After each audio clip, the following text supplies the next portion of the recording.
If you're tired of the standard business and marketing fundamentals, frameworks, and funnels, you need a little mischief. Get ready to turn up the volume on the CEO Mischief Maker podcast, where you access conversations with seasoned business owners who have smashed through mindset barriers, innovated the standard boring business and marketing playbooks, and executed future-paced strategies with bleeding-edge tools and tactics to micro-fail their way into massive success and growth. We are Mindset Impact Strategic Catalysts helping innovative entrepreneurs focus. We are CEO Mischief Makers. Ready to make a little mischief?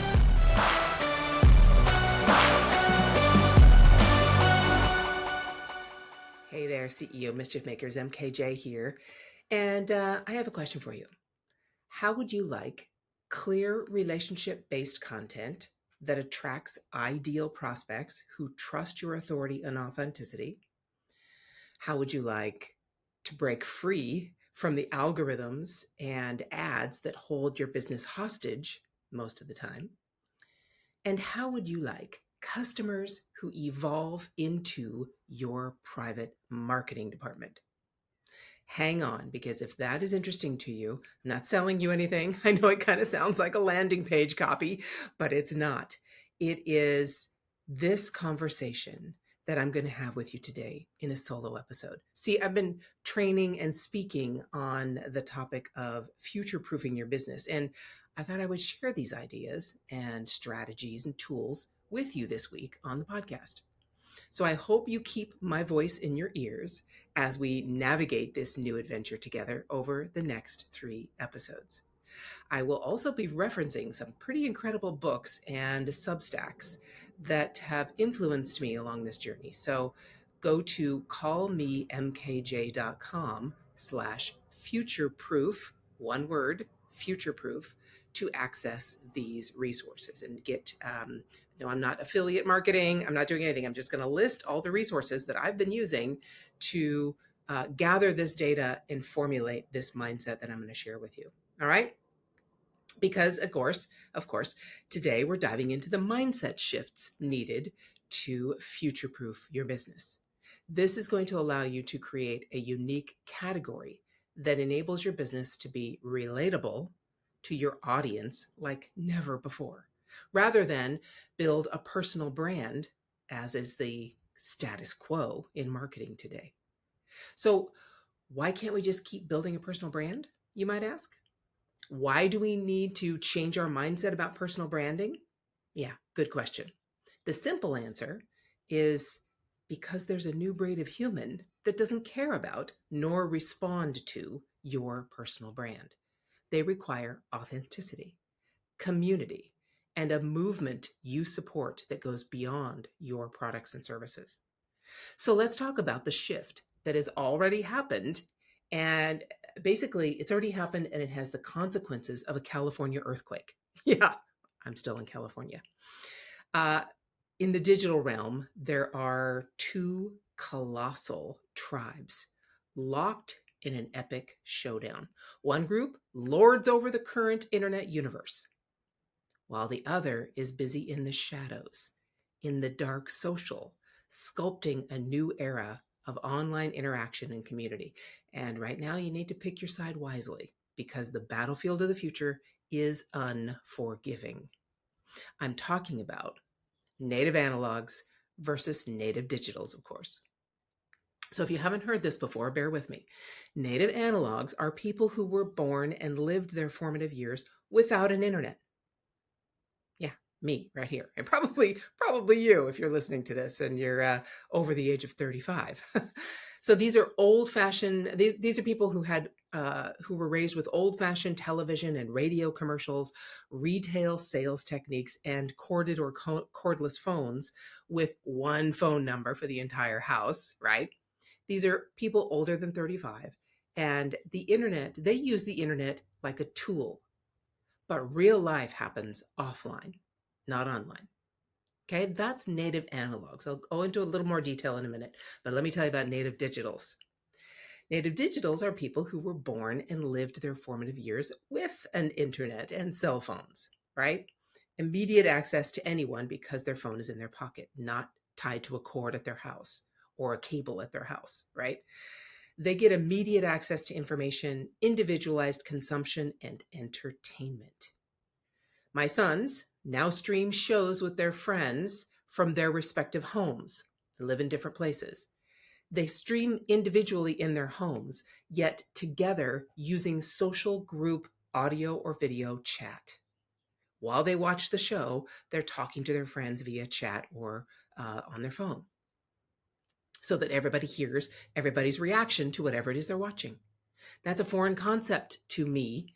It isn't anymore, but I wasn't raised with that. They were. They're 35 and younger. When they do actually meet together in real life, right? IRL, they they don't park the car and walk up to the door and knock to let their friend know they're there. They text from the car. They stay sitting in the car saying, "I'm here," and wait for their friend to come out. We have already hit the tipping point with over 50% of the global population having a median age of between 30 and 31 years old. 50% of the world has a median age of 30 or 31 years old. All native digitals. There is no going back. Everyone before that, before the 30 to 31 years in that median, half of the population is older than 30 or 30 or 31 and half is younger. So guess what? That's going to keep moving. Those people younger than 30 or 35 have been raised with the internet. All native digitals, there is no going back. So native analogs created the internet. They created this thing we're communicating on right now. And they created all the rules in their own image. Algorithms, SEO, ads, OTOs, FOMO, right? Any other acronyms you want to use. These are what rule businesses for native analogs. And this is how they navigate the online world. Native digitals have ad blockers on their phones. They don't do email. They don't participate in email automations. And they don't search for your website on Google. They search on TikTok and YouTube. So here's a quote for you. If you don't believe me, if you think, Mary, you're nuts, this is not happening, I'm just going to go back and build my funnel and say, see you later. Fine, go ahead and do that. But here's a quote for you. Native digitals value online interaction and community more than previous generations. They've grown up in a world where digital technologies are ubiquitous. And this is from a Pew Research article entitled Native Digitals, the Next Generation of Consumers. So what does this mean for your business? Okay. Well, if you don't navigate this seismic mindset shift, you probably won't be in business that long as these generations gain more buying power. So what we need to do to shift this mindset is we need to shift from trusting our businesses to algorithms, which only benefit the algorithms, to building a community through our businesses. We need to embrace the fact that one-to-many interaction is more important than one-to-many impersonal email automations and funnels. We need to build community. And if you're not building community, you'll soon be solely dependent on the hamster wheel of ads and ever-shrinking profits. We need to understand that it's not about our avatar anymore. It's about our uniqueness that is aligned with our community and the movement they help us create. Don't worry, I'll go into all this. So how do we shift our mindset to serve the native digitals and really all humans, to be honest, because this is just human interaction. Okay, we switched it to the whole, my grandmother really tried to make herself look like I Love Lucy, like Lucille Ball. Now that may be dating some of you and you may not know who I'm talking about, but that was a very popular show in the 50s and 60s called I Love Lucy. And then she had another show, the Lucille Ball Show. And Lucille Ball, I remember with my grandmother watching reruns because I wasn't born in the 50s. So I remember watching reruns and Lucille Ball would hawk a product, right? In the commercials. They all did that. Ed Sullivan, all of them at that time, they would hawk a product. You know what I'm talking about. They would advertise a product on their show. And there was even one show that was really funny at I Love Lucy about Vitamita Vegemin. If you haven't seen it, go look it up online. It's very funny. But it's basically her, in the show pretending to record a commercial for this product called Vitamina Vegemin that was mostly alcohol. So you can imagine how it ended up. But that's how the internet is created, with that mindset. All they're trying to do is get as large an audience as possible, like the I Love Lucy show, because my grandmother only watched there were only three television channels that my grandmother watched. We lived on a ranch out in the middle of nowhere. And so there were only three television channels. So there was a very captivated audience in those three television channels. And I Love Lucy had a huge market share, just like Ed Sullivan, right? All of them. So that's the internet. Get as large an audience as possible, get as many eyeballs as possible, and try and convince them to buy your stuff. All right? That's how this whole thing is designed still. But the native digitals don't want any of that. We need to create a category rather than a personal brand. Okay, so let's dive into what it means to create a category. Unlike building a personal brand, which focuses on individual or influencer identity and reputation, category creation involves defining a new space in the market that you own and dominate by framing, naming, and claiming that category, as the category pirates outline in their book, Play Bigger. If you have not read that book yet, again, I'll give these resources, but the book Play Bigger is that will open your eyes and send you down a huge rabbit hole into another Substack and blah, blah, blah. But literally, category is what makes you different than anyone in your industry or niche, as opposed to better, faster, or cheaper, right? And I'll go into some details of this in the innovation section of this 3-series episode this week, which I'm going to give you very specific examples of companies who've done this and gone from being compared to another brand and being this brand on steroids or this faster than this brand or anything like that. They had to change their category design a category so that people saw them as unique, not in comparison to the other brand. So I'll go into that. Stay tuned, because I'm going to show you in detail how they did it. But literally, it is what makes you different. That's your category. So here are some of the ideas of what makes you different. Here are some of the ways you can embrace this new mindset of being different. Number one, what do you stand for and stand against? Next, what framework or point of view makes your business and products or services unique? And number three, we will dive into what unique knowledge, experience, and intuition you bring to the problems you solve in the next episode, because it is an extension of this different mindset. So I hope you hang on for that one. But the first two are most important. What do you stand for or stand against? And what is your unique framework or point of view that makes you stand out? Okay. I'll go through my journey with funnels and out of funnels, into funnels and out of funnels, to showcase this mindset, to give you an example. So first off, I started my chatbot agency in 2017, right? That's 7 years ago now. When I told people that I built chatbots, I invariably got one of two responses. Either people knew what a chatbot was and had an opinion, and that opinion was either negative or, yay, let's make money, or people had never heard of a chatbot.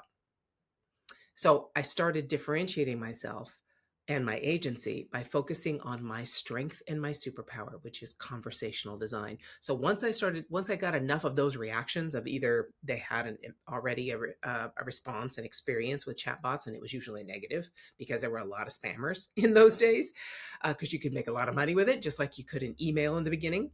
Then I had to take the word chatbot out of my agency. I did not describe myself as a chatbot builder anymore. When people asked me what I did, I said I helped businesses craft conversations that got them more clients and revenue, which is basically what I did. So I had to differentiate my agency by focusing on that conversational design. And my point of view, the way I looked at the world, the framework that I brought to my industry, was pretty status quo, kind of general, right? Make more money faster and easier when you hire my agency to build a text interactive chatbot for your coaching or course creation business. That was kind of my point of view. Pretty status quo. There's lots of people out there that do that the same thing, right? That's not a category. All right. Then I also, once I created that status quo point of view, even though it was status quo back then, businesses agreed that the conversation was the most important, but only a very few prioritized the customer experience through the conversations over just making a sale. And in the end, my agency just became a commodity for businesses to buy to make more money. That was it. If you're in that role, I tried to teach people how to differentiate themselves and go from a freelancer to an agency builder, but I had built a personal brand. Nothing wrong with that. There's lots of people who have amazing personal brands. But my personal brand was one that identified me as the chatbot mom and got me on stages and podcasts and in publications. I did not create a category of or build a business on my different. So my community was very small.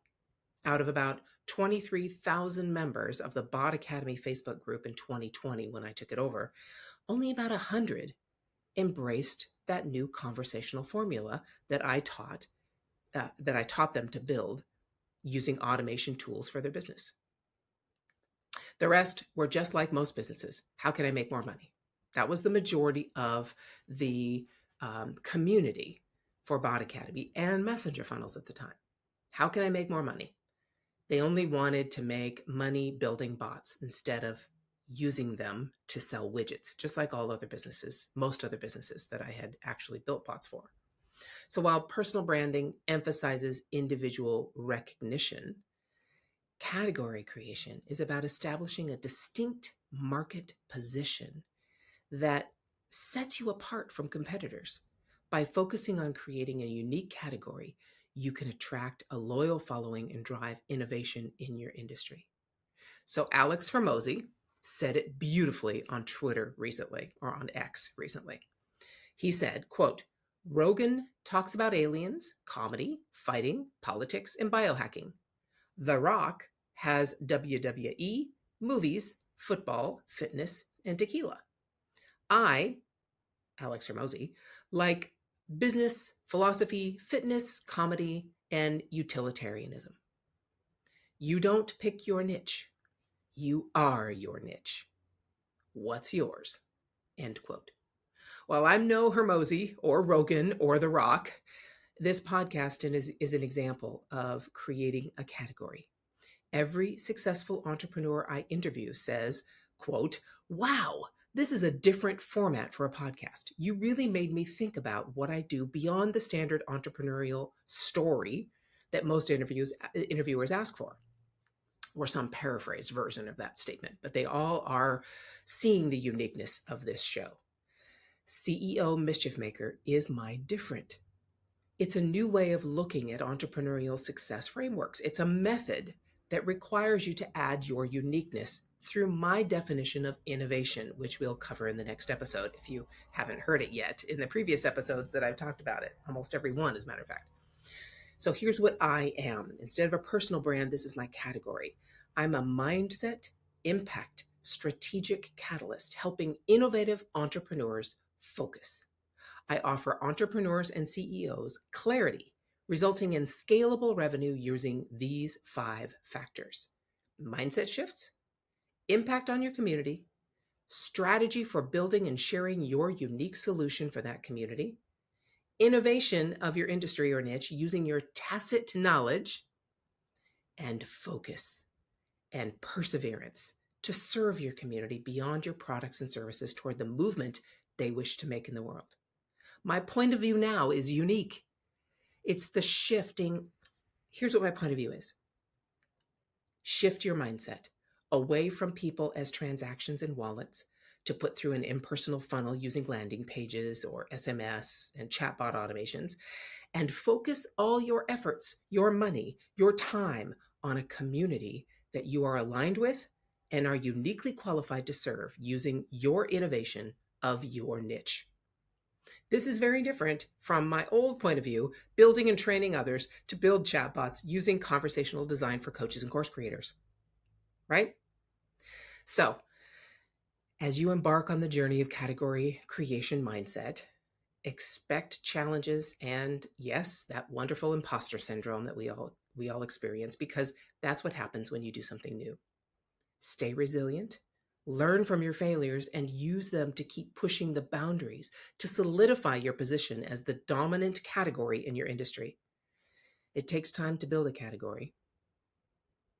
You can just stay on the hamster wheel and keep throwing money at Facebook, Google, and funnel builders, or you can step into the future with me and many of my friends. Okay, hold on. If your mindset was shifted, you were inspired to innovate, and you were spurred into action, don't just move on with your day. Focus, my friend, and take a few minutes to visit CEOmischiefmaker.com to learn more about the value that was shared with you today. Please act now and create some CEO mischief of your own.